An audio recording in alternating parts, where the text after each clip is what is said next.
नमस्कार, सात संदेश से मैं अनिल कौशिक। न्यूज अपडेट 7 बजे कार्यक्रम बादरा आसपास में आप सभी दोस्तों का स्वागत है। दोस्तों, कार्यक्रम की शुरुआत हमेशा की तरह मुख्य खबर से करते हैं और आज भी हम बात करने वाले हैं बादरा आसपास खबरों की, देश प्रदेश की प्रमुख खबरों की अपडेट, मंडियों के भाव, मौसम के मिजाज की जानकारी भी देते हैं। लेकिन संडे को, रविवार को अधिकांश मंडियों में भाव नहीं होते और आज रविवार है दोस्तों, लेकिन मौसम का मिजाज आपको जरूर बताएंगे। और पश्चिमी विक्षोभ जो सक्रिय हो रहा है दोस्तों, पड़ोसी राज्य हरियाणा में भी 2-3 दिन बाद में बरसात का दौर चलने वाला है और हमारे बादरा क्षेत्र में भी आसपास किस प्रकार से बरसात हो सकती है, कैसे, क्या योग क्या बता रहा है मौसम विभाग, सारी जानकारी आपको उपलब्ध करवाएंगे। राजनीतिक समीक्षा भी दोस्तों आज हम करने वाले हैं। बादरा से कौन नया चेहरा, कहाँ किसकी टिकट कटने वाली है, किसको मिलने वाली है, और टिकट मिलने से ज़्यादा कटने की चर्चाएं क्यों यहाँ बार बार बादरा विधानसभा में सुनी जाती है दोस्तों। इन सारे जो पर्दे पड़े हैं, उन पर्दों को हटाकर आपको तस्वीर राजनीति की स्पष्ट रूप से दिखाने का प्रयास करेंगे। और दोस्तों, बादरा आसपास खबरों की भी हम विस्तार से बात करेंगे और शुरुआत करते हैं आज की एक मुख्य खबर से, जो कि जाट समाज संस्थान की आज एक अहम बैठक हुई। बड़ी संख्या में युवाओं ने इस बैठक में भाग लिया और जो अभी हाल ही में अध्यक्ष बने हैं सतपाल नेहरा, उनकी अध्यक्षता में ये बैठक आयोजित की गई। और सर्वप्रथम वरिष्ठ सदस्य रहे जाट समाज संस्थान के ग्रामीण कन्या महाविद्यालय के अध्यक्ष दोस्तों बहादुर सिंह कारेला के असामयिक निधन के चलते गहरा क्षोभ दुख प्रकट करते हुए 2 मिनट का मौन इस बैठक में रखा गया और श्रद्धांजलि उनको देते हुए उसके बाद में बैठक की कार्रवाई प्रारंभ की गई। और कैसे विस्तार हो, प्रचार हो जाट समाज संस्थान का, इसको लेकर भी विचार विमर्श किया गया और कई वक्ताओं ने इसको लेकर अपने विचार भी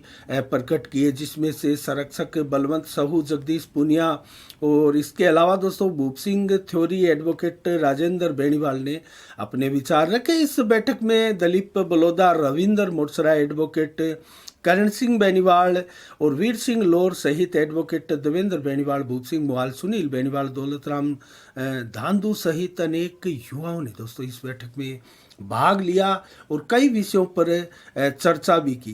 दोस्तों, सतपाल नेहरा से ही हम यहाँ शुरुआत करते हैं, जो राजनीतिक विषय पर शुरुआत करने वाले थे हम।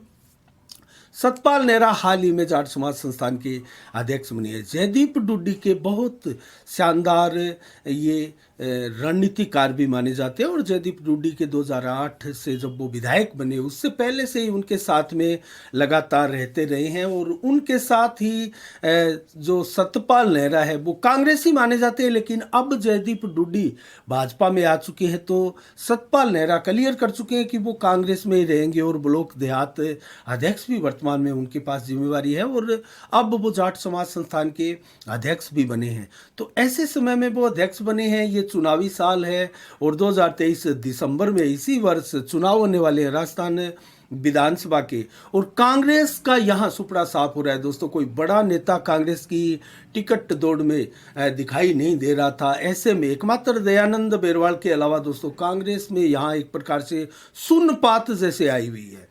और ऐसे में सतपाल नेहरा भी एक उम्मीद, आशा की किरण बनकर आए और टिकट भी मांग सकते हैं दोस्तों। ये भी एक बड़ा चेहरा है। जयदीप डुड्डी के साथ लंबे समय तक रहे हैं, कांग्रेस का अच्छा खासा अनुभव है और देहात ब्लॉक भी अध्यक्ष है, तो देहात क्षेत्र में भी अच्छी खासी पकड़ भी रख सकते हैं। तो अब भी टंटोल रहे हैं अपने संपर्क आला नेताओं से और प्रदेश में उनकी क्या तरफदारियां हो सकती है, बड़े नेता उनकी कितने फेवर कर सकते हैं उनको टिकट दिलाने के मार्ग में। इन सारे प्रकरणों पर जब वो आश्वस्त होंगे तो टिकट की मांग करेंगे और एक सभा भी रखेंगे। तो अभी तक हम ये मान सकते हैं कि वो टिकट की दौड़ में कांग्रेस की लगे हुए हैं।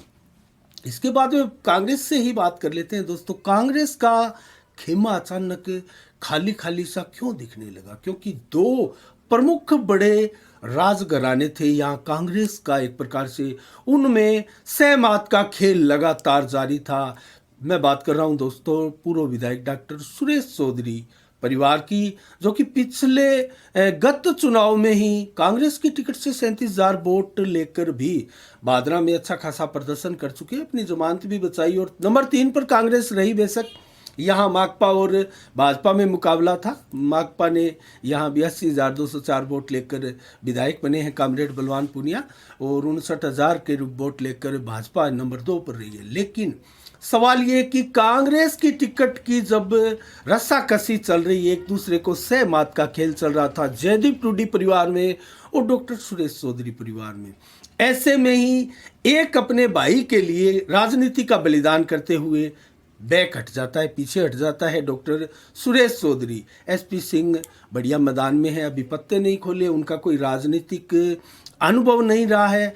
वो जिला कलेक्टर के पद पर थे, रिटायरमेंट होकर भादरा की राजनीति में आए हैं।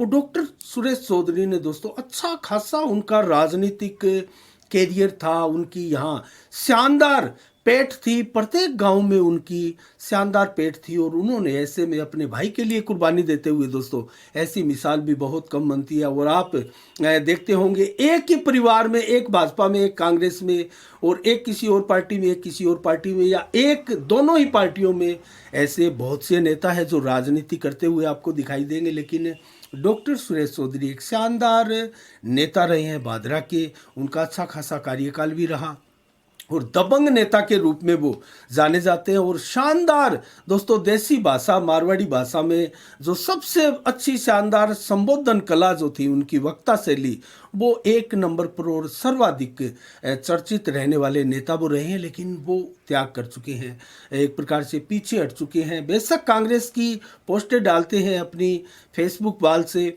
और वो कांग्रेसी है, लेकिन एसपी सिंह पत्ते नहीं खोल पा रहे हैं।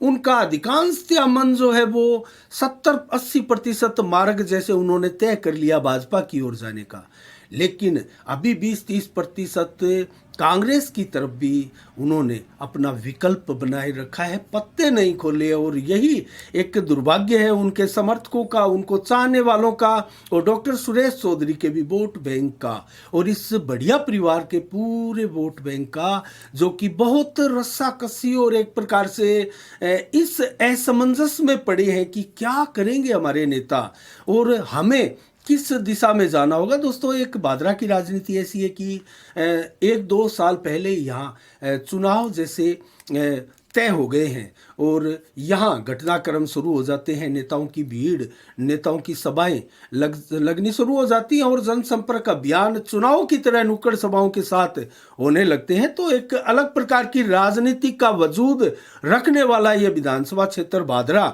दोस्तों इस बार नेताओं की नगरी होते हुए नेताओं का अकाल झेल रहा है।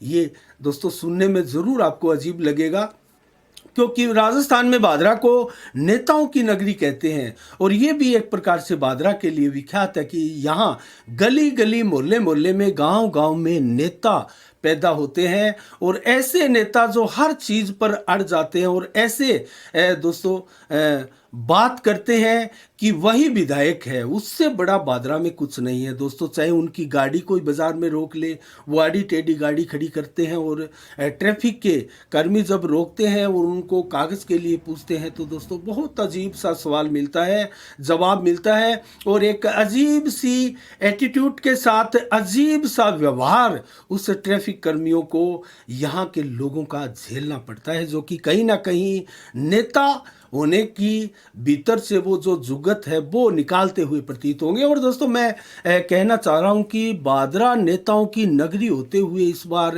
नेताओं का अकाल झेल रही है। अगर बात करें भाजपा की, तो भाजपा टिकट दौड़ में 2013 की बात याद कीजिएगा आप, 14 टिकट के दावेदार थे भादरा में 2013 में बीजेपी की टिकट के, और सभी को दोस्तों दरकिनार करते हुए भाजपा ने कांग्रेस के एक नेता संजीव बेनीवाल को टिकट दे दिया। उस समय जो कांग्रेस की टिकट के दावेदार थे वो भी 7-8 की संख्या में थे, 2013 की बात कर रहा हूँ, लेकिन उनको काटकर जो है संजीव बेनीवाल को बीजेपी की टिकट दे दी गई थी। और उसके बाद में बात करें धीरे धीरे, अब तो भाजपा की टिकट की लाइन में कोई नहीं है दोस्तों, एकमात्र संजीव बेनीवाल सबसे बड़ा सर्वमान्य सा नेता है, और बीजेपी में एक प्रकार से जैसे विवाद है ही नहीं। और टिकट किसको दे, क्योंकि जयदीप रूडी ने अभी पर्दापण किए, उन्होंने क्लियर किया कि अपने संबोधनों में भी, भाजपा के मंच पे भी, कि मैं भाजपा की टिकट को यहाँ से जिता कर निकालूंगा, टिकट चाहे किसी को मिले। टिकट के दावेदार हैं जयदीप रूडी, बहुत बड़ा घराना है, और दोस्तों भाजपा की टिकट के प्रमुख कैंडिडेट भी हो सकते हैं, लेकिन वो जिस प्रकार की राजनीति कर रहे हैं, और बहुत एक प्रकार से ठंडी राजनीति, और क्षेत्र में चर्चाओं में वो कहीं भी अपना नाम शुमार तक नहीं करवा पा रहे हैं। इसके चलते, क्योंकि संजीव बेनीवाल की राजनीति बहुत हेवी और शानदार और बैलेंस राजनीति मानी जाती है, और दोस्तों सुबह जब वो नहा धोकर निकलते हैं तो अपने राजनीतिक क्षेत्र में, देहात क्षेत्र में लोगों के बीच में सदैव निकलते हैं, और ऐसा अन्य खेमों में नहीं है। अब बात करते हैं दोस्तों भाजपा की ही, तो भाजपा में अशोक सैनी एक बहुत बड़ा नाम है, प्रदेश मंत्री है भारतीय जनता पार्टी की, संगठन में एक बड़ा नाम है, राजस्थान की राजनीति में भादरा से विलोम करते हैं, लेकिन वो कांग्रेस बीजेपी की टिकट की दौड़ में नहीं है। क्यों नहीं है दोस्तों, हम आपको बताते हैं। ये जाट बहुल क्षेत्र माना जाता है दोस्तों, ऐसा है नहीं, आंकड़े नहीं कहते। आंकड़े अगर आप उठाकर देखेंगे तो ये दोस्तों दलित बहुल क्षेत्र है, यहाँ दलित समाज के वोट सर्वाधिक है। लेकिन यहाँ क्योंकि ये पूरा का पूरा बेल्ट ही दोस्तों, हनुमानगढ़ जिला ले या फिर चूरू जिले में अधिकांशतया विधानसभा क्षेत्र आप ले जाट बहुल क्षेत्र ही माना जाता है। तो अशोक सैनी एक गैर जाट चेहरा है, और भादरा विधानसभा में गैर जाट के लिए भी दाव ना कांग्रेस ने खेला है और ना भाजपा ने खेला है। तो इसको लेकर पार्टी जरूर बहुत सोचने पर विवश होती है। हमारे पड़ोसी विधानसभाओं में ऐसा नहीं है, क्योंकि नौर की बात करें तो अमित चचान को कांग्रेस की टिकट दे दी गई और वो विधायक भी बने। और पड़ोसी कस्बा राजगढ़ की सादुलपुर विधानसभा की बात करें तो दोस्तों वहाँ से भी मनोज न्यांगड़ी बसपा की टिकट से चुनाव जीत चुके हैं, जो कि राजपूत समाज से आते हैं। तो ऐसा नहीं है कि भादरा में कोई गैर जाट कभी चुनाव जीत नहीं सकता। लेकिन अशोक सैनी फिलहाल वर्तमान में दोस्तों बूंदी जिले की हिंडोली विधानसभा से अपनी किस्मत आजमाने का वहाँ चांस देख रहे हैं, और क्यों ना देखे, वहाँ लगभग 55% से अधिक सैनी समाज के वोट है, और बीजेपी की टिकट वहाँ कोई स्थायित्व नेता वहाँ पनप नहीं रहा है। अगर वर्तमान की बात करें तो हिंडोली विधानसभा जो क्षेत्र है चांदना का क्षेत्र माना जाता है। वो पीछे भी वहाँ यहाँ से विधायक बने थे कांग्रेस की टिकट से, और 2013 में भी वो विधायक थे कांग्रेस की टिकट से, और 2018 में भी चांदना ही यहाँ विधायक है, अशोक चांदना। तो ये अशोक चांदना का क्षेत्र माना जाता है। लगभग 1,67,058 वोट पड़े थे दोस्तों 2018 की अगर हम बात करें। तो अब कुल अगर वोट यहाँ इस क्षेत्र में देखें तो 2,47,565 मतदाता है हिंडोली विधानसभा क्षेत्र में। और अब क्या होने जा रहा है, इतने वोटर हैं, और अब क्या भाजपा वहाँ टिकट दे सकती है अशोक सैनी को, ये एक बड़ी बात है। लेकिन यहाँ भाजपा लगातार हार रही है, और 2013 के चुनाव में देखें तो यहाँ महिपात जो है वो उम्मीदवार थे दोस्तों, 59,000 वोट प्राप्त किए थे, लेकिन 77,000 वोट प्राप्त किए चांदना ने, 77,463 और 18,453 वोटों से वो जीते भी थे, 46% वोट मिले थे। लेकिन भाजपा को यहाँ महज 35% वोट मिले थे दोस्तों। 2013 की बात कर रहा हूँ। 2018 की बात करूँ तो अशोक चांदना पिछला चुनाव जो है 1,09,958 वोट लिए थे, और यहाँ से 30,500 से अधिक वोटों से जीत दर्ज की थी। और यहाँ बीजेपी के प्रभुलाल सैनी इस बार थे। 2008 में दोस्तों प्रभुलाल सैनी चुनाव जीते, लेकिन 2018 में ओमेंदर सिंह हड्डा जो की है बीजेपी के यहाँ दावेदार थे, उनको 79,417 वोट मिले थे, लेकिन 30,000 वोटों से आ रहे। तो यहाँ बीजेपी का कोई नेता सेट नहीं हो पा रहा है, और संभवतः अशोक सैनी की यहाँ बाजी लग सकती है। लेकिन कांटे की टक्कर यहाँ भी हो सकती है, गुज्जर समाज के भी यहाँ अच्छे खासे वोट है। तो देखते हैं दोस्तों, अशोक सैनी यहाँ व्यस्त हो सकते हैं। तो बादरा में अशोक सैनी की दावेदारी एक प्रकार से हम नील मानकर चले, यहाँ कोई विशेष फैक्टर अशोक सैनी का नहीं है। जरूर उनके कार्यकर्ता है वो वर्तमान में संजीव बेनीवाल के साथ लगे। अब बात करें जयदीप रूडी की, तो जयदीप रूडी की जो जिस प्रकार से सक्रियता दिखाई दे रही है, वो टिकट दौड़ में अपने आप पिछड़े हुए से प्रतीत हो रहे हैं। अब रह रहकर बीच में बात आती है दोस्तों मीनू बेनीवाल की।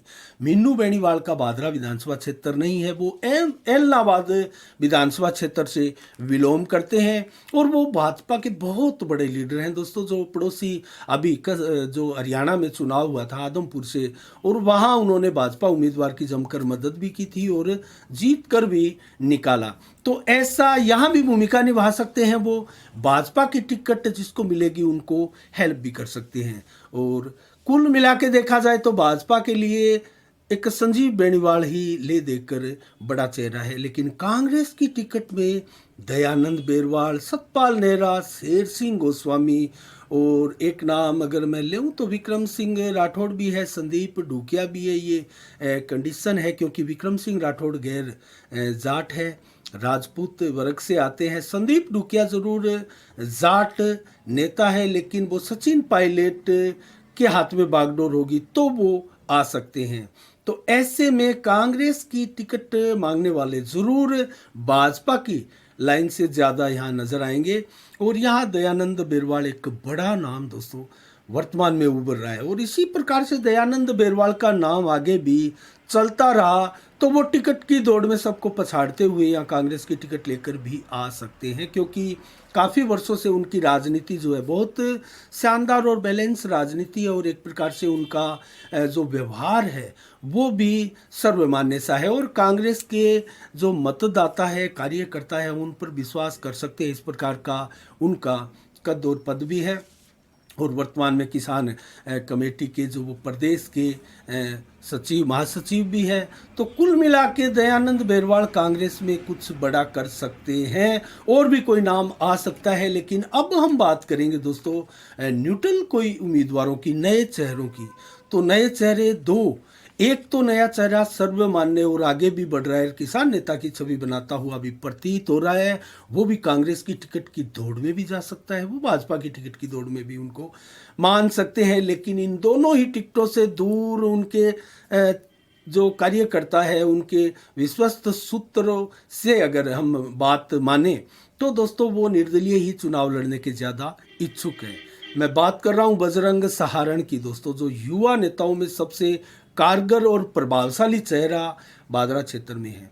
वो सबको चौंका भी सकते हैं। और यहाँ अगर देखें दूसरा नया चेहरा तो बिरानी के जलंधरा परिवार से दोस्तों, रामनिवास जलंधरा जो वर्तमान में सरपंच है वो भी हो सकते हैं, उनके परिवार से कोई हो सकता है। तो जालेंद्रा परिवार चुनाव लड़ने की तैयारी कर रहा है दोस्तों, तो वो एक नया चेहरा हो सकते हैं, लेकिन वो गैर जाट उम्मीदवार होंगे।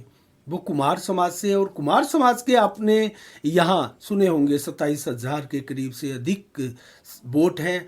तो उनकी ये राजनीति करते हुए जलंधरा जरूर यहाँ चुनाव लड़ सकते हैं। अब मैं बात करता हूँ दोस्तों पार्टी बेस पर, भाजपा टिकट, कांग्रेस टिकट और माकपा टिकट। यहाँ तीन मोटी पार्टियां हम मान सकते हैं, और मोटे उनके नेता मान सकते हैं। भाजपा से एक बार ही मान लिया जाए संजीव बेनीवाल, माकपा से मान लिया जाए बलवान पूनिया, और कांग्रेस से मान लिया जाए दयानंद बेरवाल। तो फिर निर्दलीय, ये तीन ही फिर सबसे बड़े नेता होंगे दोस्तों। इनके बीच में ही सारा दारमदार रहेगा।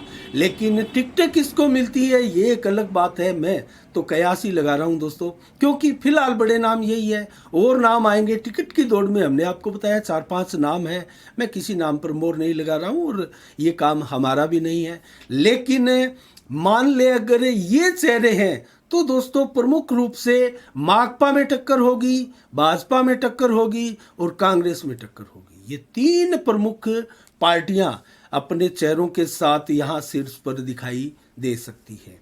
तो इसके अलावा बसपा और आम आदमी पार्टी की हम बात करते हैं, तो ये पार्टियां दोस्तों बादरा में नेता बनाने में तो सक्षम है, लेकिन क्या विधायक बनाने में सक्षम है? यहाँ कुछ स्थितियां अलग है। सुखदेव सिंह शेखावत की बात करें तो 33,666 वोट उन्होंने बसपा से लिए थे और उनके लिए यहाँ आम चर्चा है कि वो लगातार अगर दूसरी योजना भादरा में ठहर जाते तो संभवतः बलवान पूनिया विधायक ना होते, सुखदेव यहाँ विधायक होते, या अभी भी वो राजनीति में सक्रिय होते हैं तो दोस्तों यहाँ के सारे समीकरण ध्वस्त हो जाते हैं।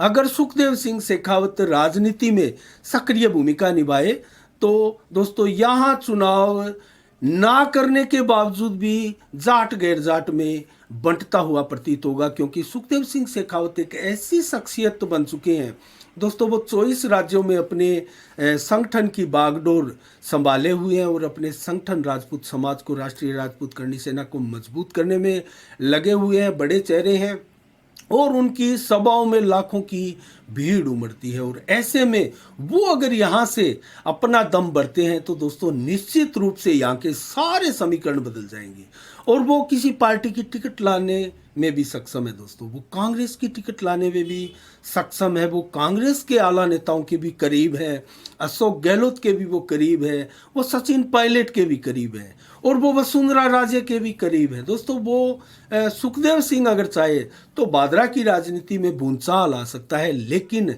उनका अभी फिलहाल कोई इरादा हमें दिखाई नहीं देता। तो इस लिहाज से अगर देखें तो दोस्तों माकपा, कांग्रेस और भाजपा, ये तीन ही पार्टियां बचती है जो यहाँ पर मुख्य रूप से अपने दावेदारों को मुख्य चुनावी मुकाबले में पहुंचा सकती है। बसपा और आम आदमी पार्टी यहाँ अपने नेता को थोड़ा सा मजबूती प्रदान करने में और आगे निकट भविष्य में जब अगले विधानसभा चुनाव हो तो उसमें वो अच्छा खासा वजूद अपना लोगों को दिखाए, ऐसी काबिलियत कुव्वत ये पार्टियां दे सकती है। आम आदमी पार्टी का हालांकि फिलहाल कोई यहाँ नहीं है वजूद, लेकिन बसपा का अच्छा खासा है दोस्तों, क्योंकि उनके साथ दलित वोट बैंक जुड़ा हुआ है।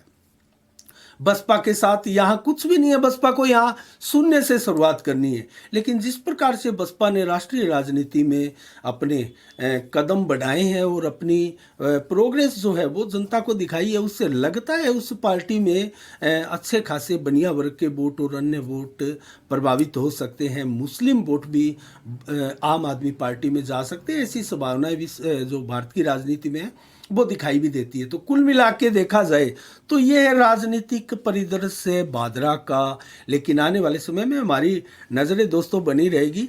लेकिन बेल्ट पेपर की बात करें तो 10 से अधिक का बेल्ट पेपर निश्चित रूप से होगा। 2013 में सर्वाधिक 20 नाम थे बेल्ट पेपर में और 2018 की बात करें तो 13 बेल्ट पेपर में नाम थे। मात्र 3 सदस्यों ने, 3 दावेदारों ने अपनी जमानतें बचाई थी, बाकी 14 की जमानत जब्त हुई थी। और 2013 की बात करें तो 17 लोगों की जमानतें जब्त हुई थी और जमानत बचाने के लिए दोस्तों 16.66% वोट चाहिए, अर्थात 1 लाख से 16,666 वोट चाहिए होते हैं जमानत बचाने के लिए। और इस बार संभवतः 2,25,000 के करीब यहाँ मत पोल हो सकते हैं, वोट पोल हो सकते हैं, क्योंकि 2018 की बात करें तो 2,07,000 के करीब वोट पोल हुए थे और अब इस बार ये संख्या 2,25,000 तक 20 और 25,000 के बीच जा सकती है।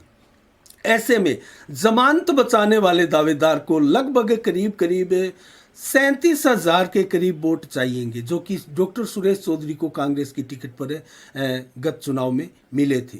तो इतने वोट तो जमानत बचाने के लिए चाहिएंगे। तो निश्चित रूप से यहाँ जमानत सिर्फ 2 या 3 ही कैंडिडेट बचा सकते हैं, चौथा दावेदार जमानत यहाँ नहीं बचा पाएगा। बेल्ट पेपर में चाहे भले ही कितने ही नाम हो जाए।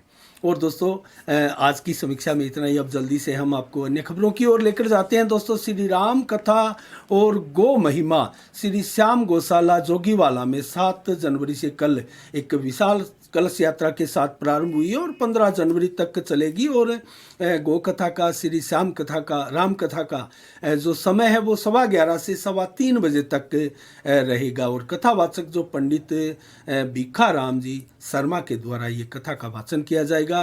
और दोस्तों लगातार क्षेत्र में बिजली कटौती से लोग भारी परेशानी का सामना करना पड़ रहा है लोगों को। राजस्थान में लगातार एकाएक जो अघोषित बिजली कटौती चल रही है उससे लोग जन हर गली मोहल्ले गांव में परेशानी झेल रहे हैं। इसके अलावा बात करें दोस्तों अन्य खबरों की, मनीराम मूड जो कि एक समाज सेवी परिवार से हैं, मूड परिवार से, डुंगराना से दोस्तों, उनको शंकर बाकर की जगह किसान मोर्चा भारतीय जनता पार्टी का डुंगराना मंडल का अध्यक्ष बनाया गया। और किसान मोर्चा के प्रदेश अध्यक्ष हरिराम के निर्देशानुसार दोस्तों बलवीर बिश्नोई की सहमति से ये किसान मोर्चा के जिला अध्यक्ष रमेश बेनीवाल ने ये नियुक्ति जारी की है।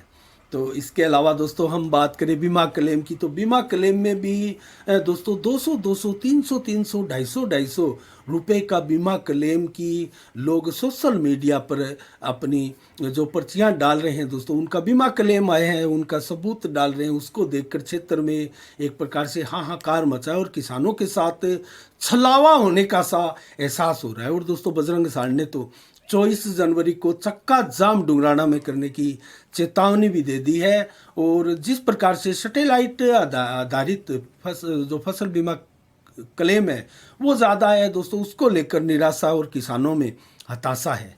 और इसके अलावा दोस्तों बात करें, भारत ने श्रीलंका से T20 की सीरीज 2-1 से जीत ली है दोस्तों। और भारत ने लगातार ये 5वीं सीरीज श्रीलंका से जीती है और 112 रन नॉट आउट बनाकर Suryakumar man of the series भी बने हैं। राजकोट में 91 रनों से श्रीलंका को भारत ने मात दी है। इसके अलावा विवेकानंद स्वास्थ्य सेवा समिति में दोस्तों आगामी 12 जनवरी को विवेकानंद स्वास्थ्य सेवा समिति में जयंती अवसर पर एक विशाल चिकित्सा कैंप भी, परामर्श कैंप भी लगाया जा रहा है और जिसमें बड़े बड़े धुरंधर राजस्थान के डॉक्टर्स भाग लेंगे और बड़ी संख्या में लोग यहाँ लाभान्वित हो सकते हैं दोस्तों। डॉक्टर धीरज दुबे है, वरिष्ठ जोड़ प्रत्यारोपण सर्जन भी है जयपुर के, ये भी अपनी सेवाएं देंगे। डॉक्टर अनुराग सिहाग है जो कि मस्तिष्क रोग हैं विशेषज्ञ हैं। डॉक्टर प्रदीप बेनीवाल है जो कि जोड़ प्रत्यारोपण विशेषज्ञ हैं। और इसके अलावा डॉक्टर रवि कुमार है जो कि किडनी मूत्र रोग के विशेषज्ञ हैं, उनकी सेवाएं होगी। डॉक्टर विजय पूनिया है जो नाक कान गला रोग के विशेषज्ञ हैं। और डॉक्टर ममता खोत है जो कि नेत्र रोग विशेषज्ञ हैं। डॉक्टर सुरेश बाजिया हैं जो कि हृदय रोग विशेषज्ञ हैं। और ऑलराउंडर डॉक्टर महावीर जाखड़ तो परमानेंट सेवा दोस्तों विवेकानंद स्वास्थ्य सेवा समिति में दे रहे हैं। उन सब की सेवाएं आपको मिलेगी 12 जनवरी को जयंती अवसर पर विवेकानंद स्वास्थ्य सेवा समिति में। और दोस्तों इसके साथ ही हम बात करें 11 जनवरी को धरना प्रदर्शन इस बार लगने जा रहा है और ये लगने जा रहा है अखिल राजस्थान राज्य कर्मचारी संयुक्त महासंघ के तत्वाधान में। प्रदेश व्यापी अब कर्मचारी कमर कस चुके हैं दोस्तों। और इस बैठक में गांधी पार्क में एक बैठक हुई दोस्तों जोगेंद्र सिंह मोटसरा की अध्यक्षता में और महासंघ के प्रांतीय आह्वान पर दोस्तों उनकी मांगों को लेकर, मांग पत्र को लेकर, लागू करने की मांग को लेकर ये जो धरना प्रदर्शन होगा। और इसके बारे में मैं आपको बताऊं तो दोस्तों 11 जनवरी को उपखंड पर यह धरना प्रदर्शन हो रहा है और जिले में 18 जनवरी को ये जिला व्यापी धरना प्रदर्शन होगा और 23 जनवरी को जयपुर में महारैली का आयोजन किया जाएगा। और इसमें दोस्तों अनेकों संगठन इस बार साथ मिल चुकी है। ये राजस्थान सरकार के लिए खतरे की घंटी भी दोस्तों साबित होने वाला है। और यही महीना है दोस्तों बजट का, जो राजस्थान सरकार का अंतिम बजट भी आने वाला है। और इसमें जो संगठन घटक दल मिले हैं दोस्तों, कानून गो संघ है, पटवार संघ है, नल मजदूर फेडरेशन है, शिक्षा संघ प्रगतिशील है, शिक्षा संघ शेखावत भी इसमें शामिल है, शारीरिक शिक्षक संघ भी है, नर्सिंग एसोसिएशन भी है, आयुर्वेद नर्सिंग है। और दोस्तों इसके अलावा परिचारक संघ भी है और प्रबोधक संघ भी है और पेंशनर समाज सहित अनेक घटक दल एएनएम, जीएनएम, आंगनबाड़ी और आशा सहयोगिनी, साथी आदि भी इसमें शामिल हो सकते हैं।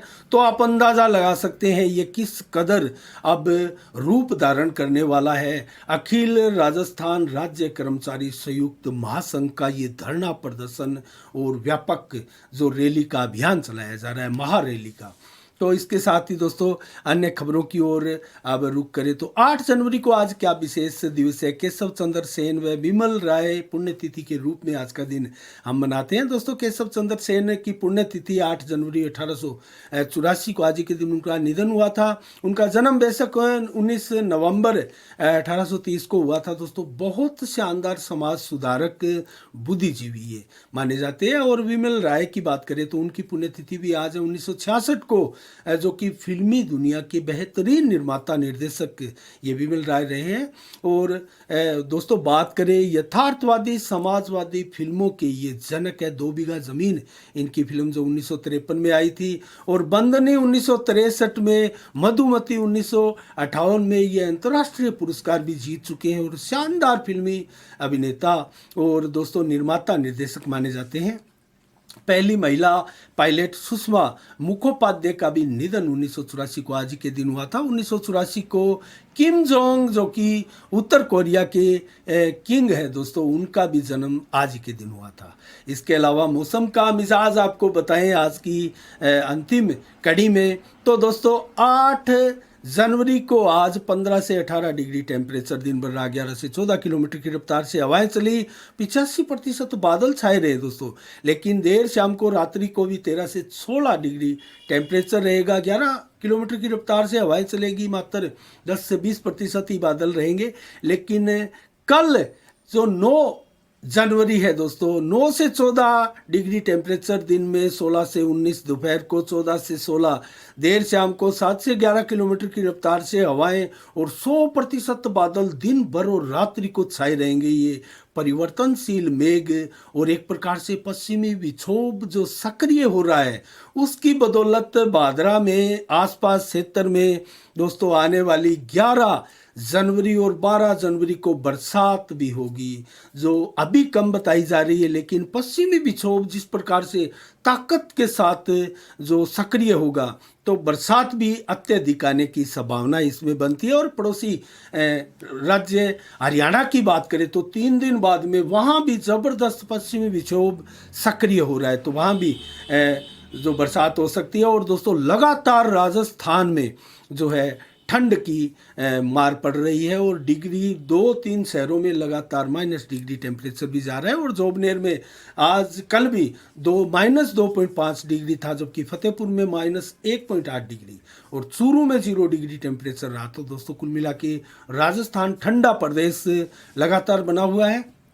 आज के लिए दोस्तों इतना ही। कल ठीक शाम 7 बजे फिर आपसे रूबरू होंगे नई खबरों के साथ, नई समीक्षा के साथ। तब तक के लिए आप अपना बहुत बहुत ख्याल रखिएगा। मुझे दीजिएगा इजाज़त। साफ संदेश से मैं अनिल कौशिक। नमस्कार। जय भारत, जय जय राजस्थान।